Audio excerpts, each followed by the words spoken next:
So I'm Mark Johnson, and I'm governor of the Television Academy's Interactive Media Peer Group. And on behalf of myself and my co-governor here, Lori H. Schwartz, who's today's moderator for the panel, I'm delighted to welcome you to Is AR Ready for Primetime? So our peer group at the IMPG has always been about exploring new approaches to integrating emerging technology with entertainment, and we see this deeply affecting the creative executions of storytelling as well as business models across the industry. Not to mention the delivery systems and platforms through which audiences experience all the great content that we're seeing today. In this year's Emmys contest, which is currently underway, we have about 100 entries in the interactive media categories, and we are seeing many entries that feature some form of VR, AR, MR, and it's about a third of those entries, roughly 100. And that's just a big sea change from just 3 years ago when we saw maybe 3 or 4 that featured those technologies. So today, Lori and the panel are going to explore some of the current executions and areas in which VR, AR, and MR are being used in entertainment. So I'll take it away, Lori. Hi, everybody.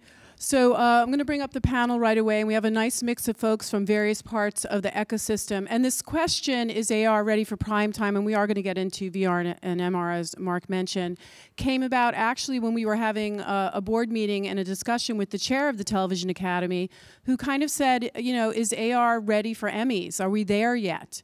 And we didn't really have an answer. So we thought we would bring this question to this conference in front of everybody who's really swimming in the space and have an active discussion. So we definitely want some questions if you have them as we dive in. So let me bring the panel up. So I'm starting with Mike Bloxham, who is the SVP of Global Media and Entertainment for Magid TV. And Mike is going to be filling us in on some of the research and all the different people in the ecosystem that Magid is talking to, helping them move through the space. Next, I'm going to bring up Jason Yim, who is the CEO and Executive Creative Director of Trigger. And Trigger is an agency that's working with brands and networks right now and executing on AR and other immersive content projects. So he's going to give us the perspective of actually creating assets. Then we're going to bring up Marcie Jastrow. And Marcie is the SVP of Immersive Media for the head of the Technology Experience Center for Technicolor. And what they're doing there is really creating infrastructure for the ecosystem and helping everybody move through this. And then last but not least, Emmy Award-winning Adam Dubov, who is the Chief Content Officer at DuboVision. And Adam comes from HBO, being an executive there, and is now an independent, so he's going to give us that perspective. So we're going to jump right in, Mike, and I would love to hear from Magid's perspective, just because you're swimming in so much research. What is everyone asking out there from the network and brand perspective? Like, do they want to dive in? Are they diving in? What is the research showing? Okay.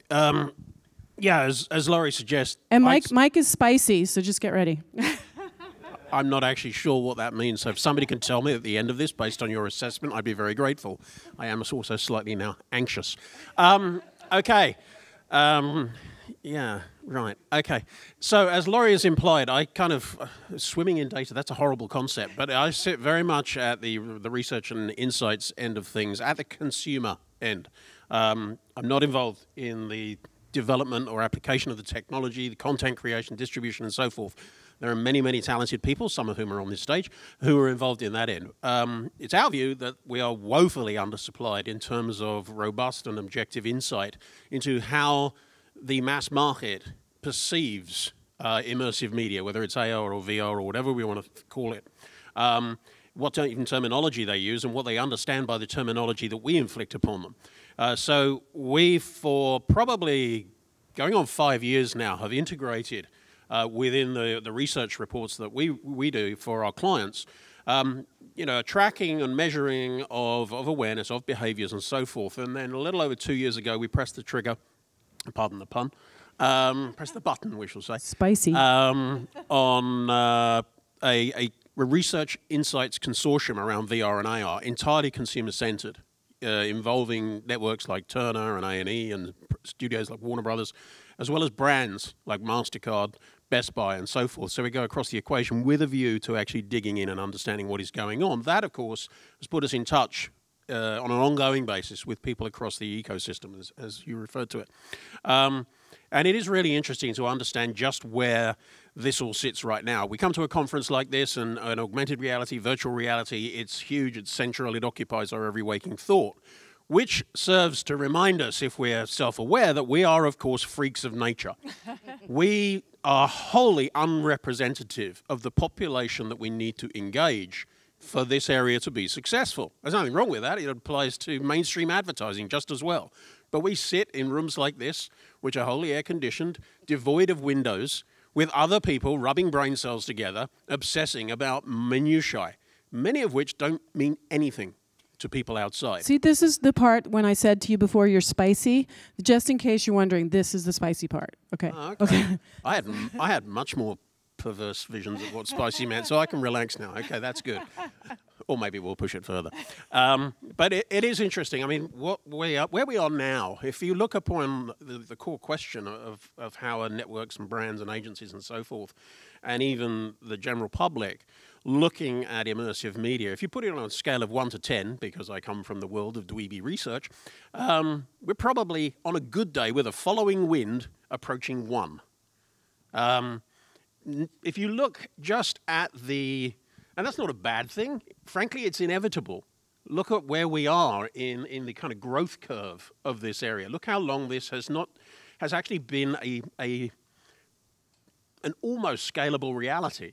We're very, very young in this space. It's equivalent to good old dial-up internet and the steam-driven fax. I often say that immersive media is in the steam-driven era right now. We're going to look back in 5 years, maybe even 3 years, and say, "Wow, how quaint." That bit was quite important, but isn't it kind of archival almost, very, very quickly, in terms of what we're going to be doing in a few years' time. But as a result, when you think about the number of TV shows out there that draw highly engaged, loyal audiences, and then think about how many of those that you can think of that actually have any kind of meaningful commitment to VR or to AR in any form, it's minuscule. And likewise, brands are interested and they're dabbling, but they are very much at the experimental stage right now because they haven't been able to amass any amount of information on what they're actually achieving. And that's beyond how many people are being exposed to something. What they have to be able to justify that with are metrics like, what did that actually do to move the needle on issues that I care about? Whether that's about brand perception, whether that's about willingness to recommend a product, the greater propensity to purchase. These are key things for brands, and unless we actually start to deliver that kind of insight, they will not go beyond the experimental, which goes towards measurement. And there's an old adage in media that if you can't measure it, you can't monetize it. Basically, you can't get beyond the experimental. That was true of the web, it was true of mobile marketing, it was true of good old interactive television, for those of us that were involved in that back in the day, and so on. And that has a knock-on effect, of course, to agencies. We are now seeing media agencies, I think to a lesser extent, probably creative ad agencies, where the budgets are, the conventional media agencies. The media agencies are starting to commit to this space because their clients are wanting insight, they're wanting to experiment. Horizon Media, it's one of the big 5 media buying agencies that control basically all the media buying in the world.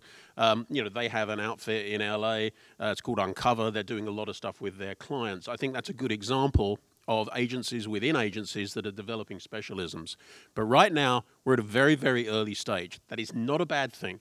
It's where we need to be. We just need to make sure that we learn as much as we can, as fast as we can, share that knowledge, and then apply it to enhance and improve what we do. That's great. Long-winded, but there you go. That's great, Mike. All right, now let's jump over to Jason. Jason's coming from the agency perspective and is actually doing some work. So you want to set up for us how Trigger's moving through this? Yeah, sure. So, Mike made some really interesting points. Definitely that the stuff we're going to show today are kind of like the first experiments from studios. We've been doing a lot of film marketing in the past, but this is probably the first, wave of stuff for TV and AR synced to broadcast, which is quite interesting.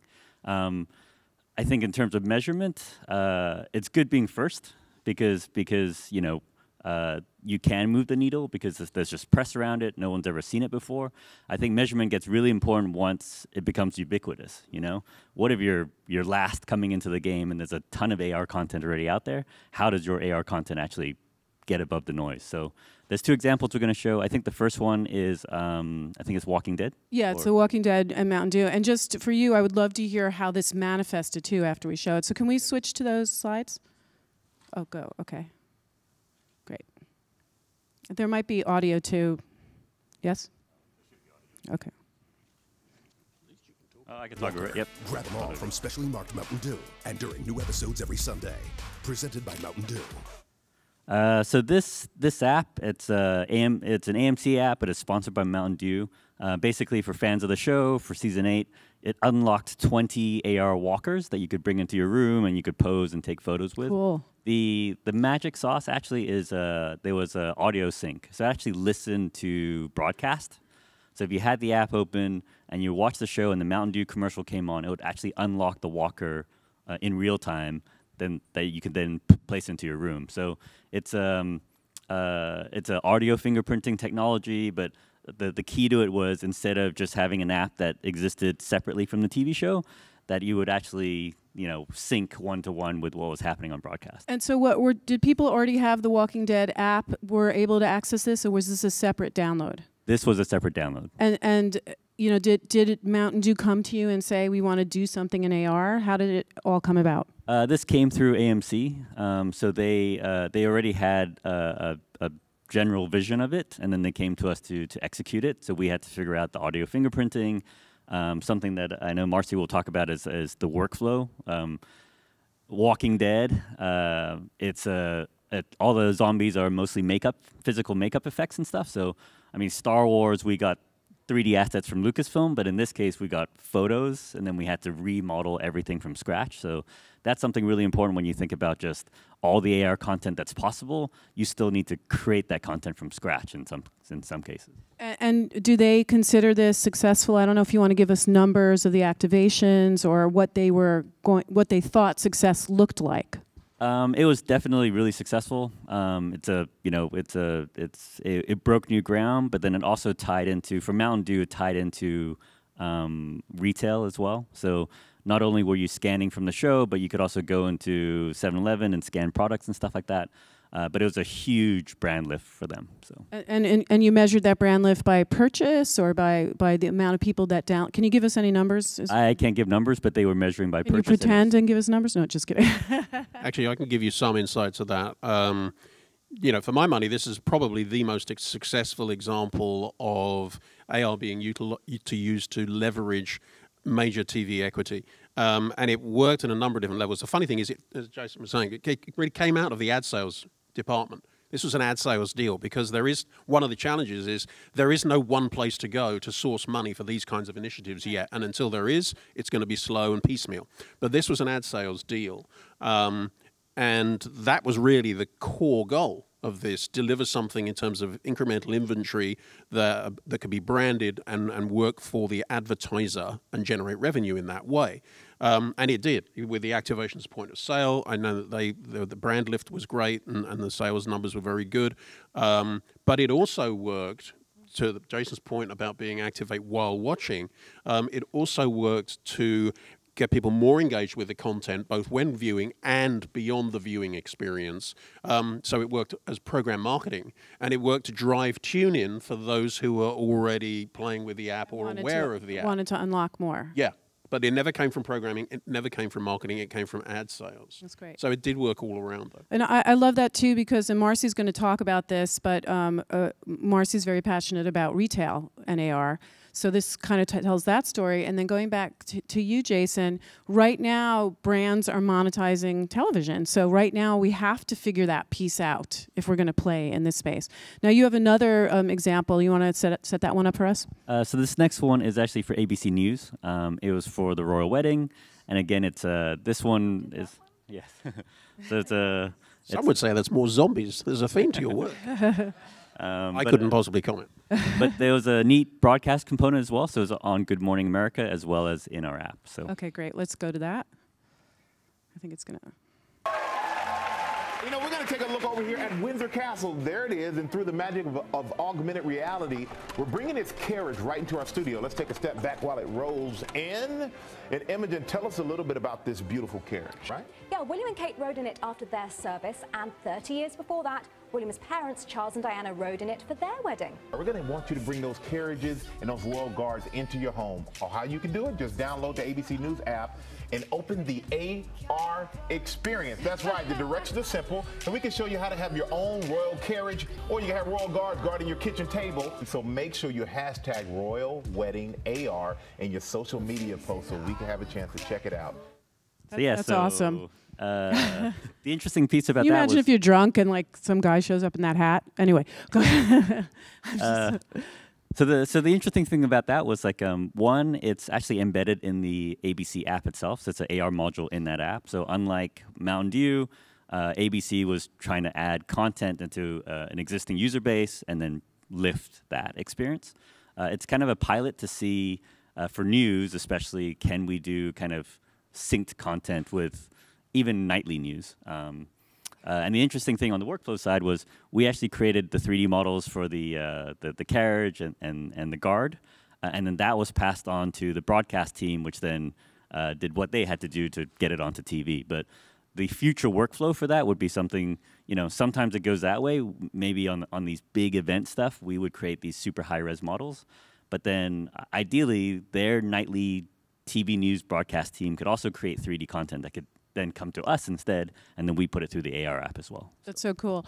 Just one question before we jump to Marcie. So do you co-own these assets, and are you building your own AR cloud that you'll be able to pull from when other clients come to you? What are the rights for the assets in these situations? We do not own the assets, but in some other cases with some of the other clients, we own the underlying technology for some of these AR projects.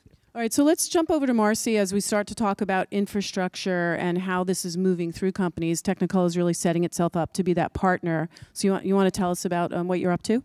Yeah, so Technicolor has lots of brands. So let me just take you back 7 years ago. We were a lab facility. We printed lots of film and made lots of television and post-production. But the lab business went away. Everything went digital, so therefore Technicolor had to go digital. And we shedded a lot of the commoditized businesses and started going on a buying spree to become what is now the biggest visual effects company in the world, a very large game and animation company, biggest advertising and marketing company also. So we have all of these people, creatives within all of these business units, like the Mill, MPC, Mr. X, Mikros. We also have 250 researchers and innovators. And like many big companies, everybody was running in many different directions. And with the way that the world looks today for immersive, everybody else is running in lots of different directions. So what we thought would be useful for the community was to build a center that was not only a hub for immersive media for our brands, to be able to ideate and create content, and learn, but also be, you know, that hub for the community to come and get questions answered.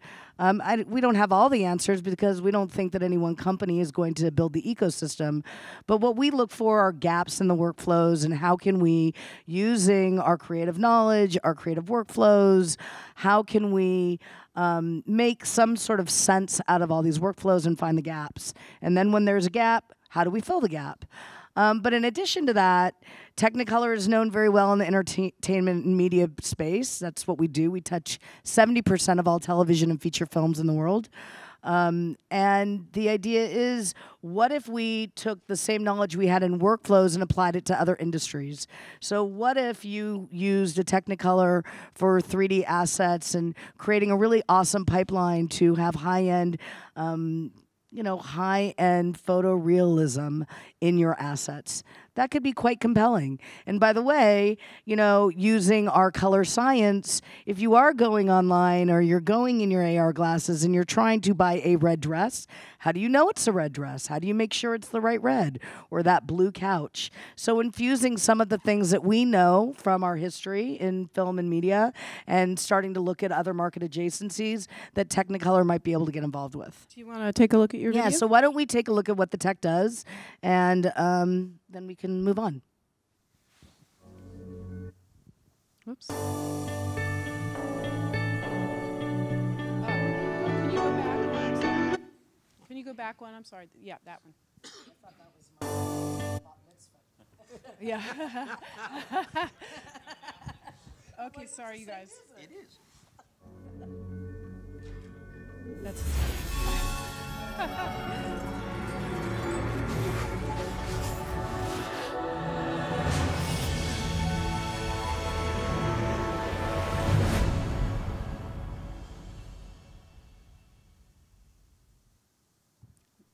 no.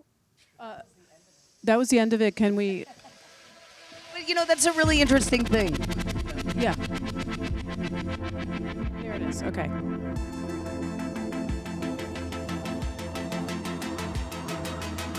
The Technicolor Experience Center is the hub of immersive media for the brands of Technicolor.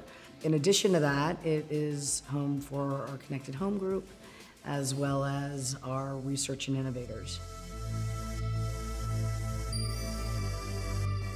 The Tech is an important place because it allows our business units to escape the pressure of production and come together in a neutral fashion to collaborate on ways of pushing things along. It lets us bring new technologies in and focus on ways of implementing them or making them better without the burden of having a traditional production deadline. We're at the Tech today doing a really cool demo with our new virtual production technologies, and it's an exciting day because we've finally got the latest stuff from the MPC virtual production team and the Tech team.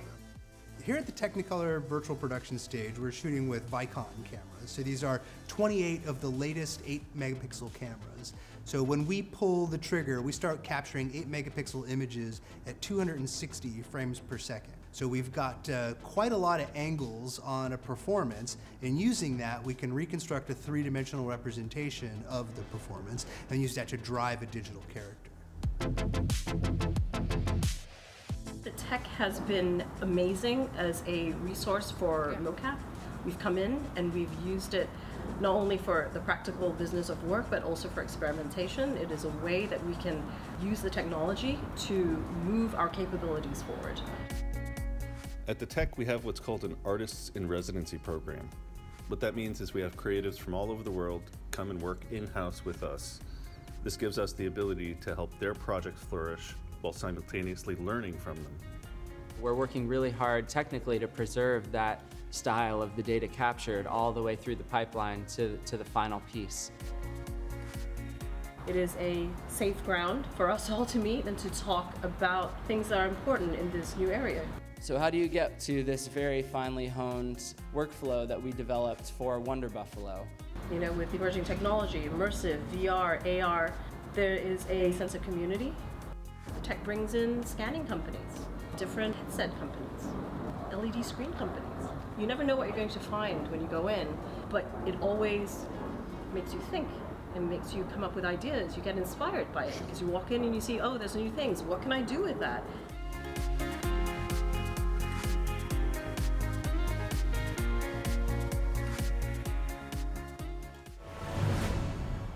fabulous. Yeah, so you saw a lot of content in there that we have started making.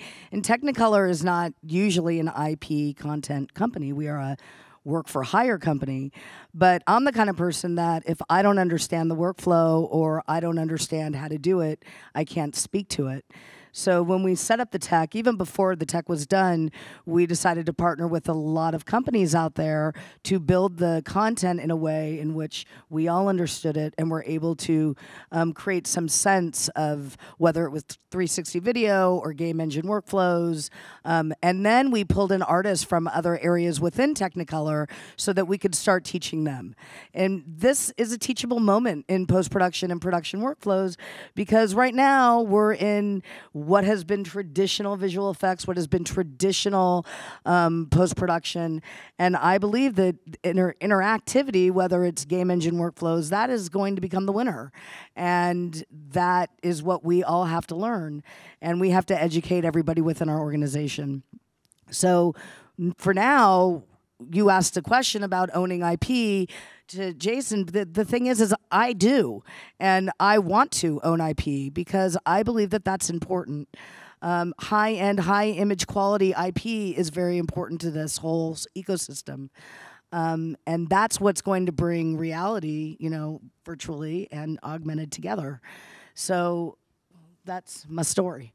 Great. We're going to come back because I know you have some interesting opinions on the AR tech as well. So let's hop over to Adam. You're an Emmy Award winner from your HBO days, and now you're an independent doing a lot of work in this space. One of the challenges that we have in awarding Emmys, just the concept of it, its distribution is really important. We can't give an Emmy to something that everybody doesn't have. So I'd love for you to talk about what you were dealing with when you were at HBO and then what you're dealing with now as an independent, you know, and thinking about this distribution piece, which is a challenge, especially for television. I don't have to wear a jacket every day. Now that you're an independent. Well, it's interesting. I mean, I think, you know, sort of going back to the question of, you know, is AR ready for prime time? You know, ultimately what you're seeing is, you know, to Mike's point, you know, you're seeing this as sort of early marketing iterations and marketing campaigns. And marketing is going to drive the first sort of rollout and deployment of AR, you know, in the entertainment space. And, you know, television networks and film studio marketing departments are, to quote, you know, Ray Davies and the Kinks, I mean, they're dedicated followers of fashion.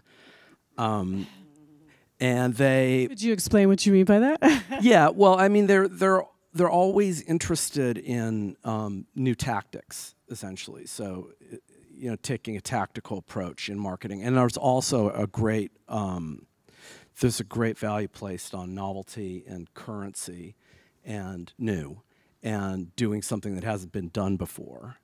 Or repeating, you know, an iteration, and so that's really kind of guiding, I think, a lot of what we're seeing currently to date in terms of the motion picture marketing and the television marketing, utilizing AR, and it's interesting because I think, you know, we're still, I think, a long ways away from where you're going to get kind of richer content experiences that really extend story, or get into actual content creation that really extends programs and programming. I think because of some of the technical, and I think Marcie will speak to this, workflow sort of hurdles that still need to be conquered. Principally, how much rich media can you push down a pipe to a mobile phone on the network? And I think up till now, I think what you're seeing, which I think is really sort of appealing from a marketing perspective, is, you know, the ability to have simple kind of like selfie experiences where fans can snap pictures with their favorite characters, bring their favorite characters, quote, to life in their space, in their reality. And I think that's a lot of there's a lot of appeal to that. I think it'd be interesting to see how long that appeal kind of sustains. So marketing halo right now. Yeah, and not really ready for the kind of sort of deeper content extension, or for television producers or film producers to actually start authoring work. And Marcie, I know you had a feeling about it that ties into what Adam was saying in terms of the power of the mobile phone and its limitations. Yeah, I mean, I just think that the reason why the mobile phone everybody loves adopted is because it's useful. You actually can take, well, I don't even take phone calls very often anymore, but which is why I think it's funny that it's called a phone. But you can text, you can email, you can, you know, make reservations, you can do all these things from the phone. And so I think that that's where we're at right now, and I agree, we're at about 1 in this world, and because there's nothing useful out there for it. So what have we created that's useful? Why would you adopt something that is not useful? And so we need to start building things that make this useful. And And that's why exploration is very, very important. I think it's useful to see an augmented reality. If you're a Queen fan, like I am ultimate Queen fan. And I thought it was so cool. The band or the House of Windsor? Yeah, the band. And I thought it was so cool that I was watching Good Morning America, and I'm like, oh my gosh, augmented reality on Good Morning America. I could sit in the little carriage. The House of Windsor. Yeah, but it was fun. I love the hat, the man in the hat. But that's kind of useful for crazies like me. So I think that that's what we need to have, are fun, useful things that make people feel like it's going somewhere. Jason? Yeah, I do want to point out, like, this idea of being at one. I definitely agree, but I think it's actually different per industry. So, you know, it's funny. The whole characters coming out and taking photos, like, one of our first prototypes that we ever did was a stormtrooper walking around a box, and we did that in 2012 when we first got the tech, and we were pitching Lucasfilm on that for 6 years until they did it on Force Awakens with us. But now that all the other media companies and brands are getting interested, they always start from position number one. That's the lowest hanging fruit, and that's the easiest thing to do. But in other industries, there's a lot more innovation happening too. So on the car side, we're creating AR tools that they're actually using in the design process. But those things will come back and so that we know enterprise is moving along. But to that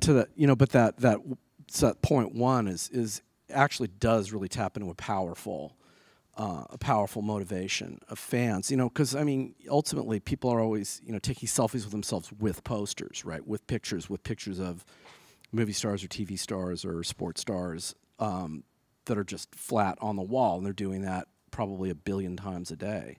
So I think the fact that you can actually sort of bring that sort of avatar out in simulated 3D is a really powerful thing, and that'll probably, satisfy a good deal of sort of fan obsession for a good time to come. Yeah, and I think that behavior, I mean, like the Snap guys have actually,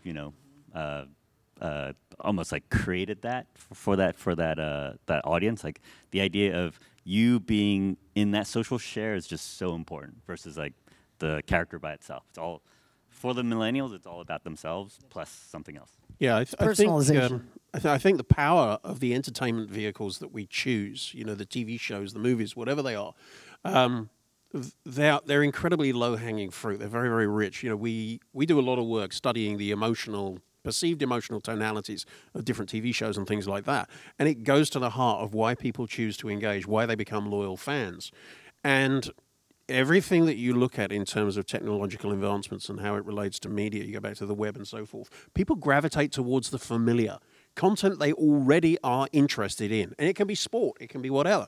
And it's one of the reasons why we need to see more examples of immersive media tapping into that pre-existing interest and passion, some of which will be kind of throwaway moments, but nonetheless, they're still gratifying. It's that instant gratification. It's that kind of what the fuck moment when you see that for the first time and it thrills you in some way. There are going to be others that have to have that built-in sustainable use. Because that's the other thing. I mean, somebody yesterday mentioned the word repeatability. And I think that's absolutely critical. We see in all our research people who are really enthusiastic about their VR experiences or their early dalliances with AR, and it is still early. One thing that always comes back is, well, yeah, it's great, but I kind of stopped using it because I'd done it enough. And that's one of the challenges of storytelling. Yeah. You don't tell the same story, or you don't listen to the same story, the same joke over and over again. It's not like video gaming. You go through video gaming and you keep getting defeated, and you're going through and you're problem solving. But even then, once you've gone through that game, you either move on to another game or you're not going to engage with that game again, really, until you get the next version when it comes out.